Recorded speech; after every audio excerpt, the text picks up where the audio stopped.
किसी गांव में एक साधु रहा करता था। वह जब भी नाचता था तभी बारिश होती थी। इसलिए गांव के लोगों को जब भी बारिश की जरूरत होती तब यह लोग उस साधु के पास जाते और उनसे अनुरोध करते कि वह नाचे, और जब वह नाचने लगते तो बारिश जरूर होती थी। कुछ दिनों बाद 4 लड़के शहर से गांव में घूमने आए।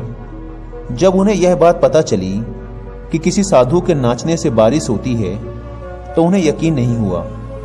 शहरी पढ़ाई लिखाई के घमंड में उन्होंने गांव वालों को चुनौती दे दी कि अगर हम भी नाचेंगे तो बारिश होगी, और अगर हमारे नाचने से बारिश नहीं हुई तो साधु के नाचने से भी बारिश नहीं होगी। अगले दिन सुबह सुबह गांव वाले उन 4 लड़कों को लेकर साधु के कुटिया के पास पहुंचे। गांव वालों ने साधु को सारी बात बताई। फिर उन लड़कों ने नाचना शुरू किया। पहले लड़के ने नाचना शुरू किया। आधा घंटा बीत गया। फिर पहला लड़का थककर बैठ गया, पर बादल नहीं दिखे। कुछ देर बाद दूसरे लड़के ने नाचना शुरू किया और 1 घंटे बीतते बीतते वह भी थककर बैठ गया। बाकी दोनों लड़कों ने भी ऐसा ही किया, पर बारिश नहीं हुई। अब साधु की बारी थी। उसने नाचना शुरू किया। 1 घंटा बीत गया, पर बारिश नहीं हुई। साधु फिर भी नहीं रुका, वह नाचता ही रहा।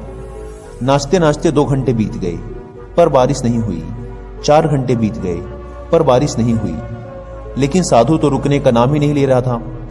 धीरे धीरे शाम ढलने लगी कि तभी बादलों की गड़गड़ाहट सुनाई दी और थोड़ी देर बाद जोरों की बारिश होने लगी। यह देखकर 4 लड़के दंग रह गए और तुरंत साधु से क्षमा मांगी।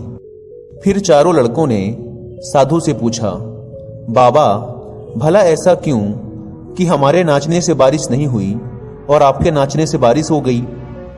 साधु ने उत्तर दिया, जब मैं नाचता हूं तो 2 बातों का ध्यान रखता हूं।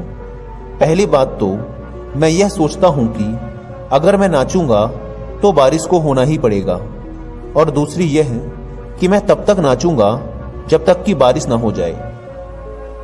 सफलता पाने वाले में भी यही गुण विद्यमान होता है। वे जिस काम को भी करते हैं उसमें उन्हें सफल होने का पूरा भरोसा होता है, और वह तब तक उस काम को करते हैं जब तक कि उसमें सफल ना हो जाएं। इसलिए अगर हमें सफलता हासिल करनी है तो इस साधु की तरह ही अपने लक्ष्य को प्राप्त करना होगा।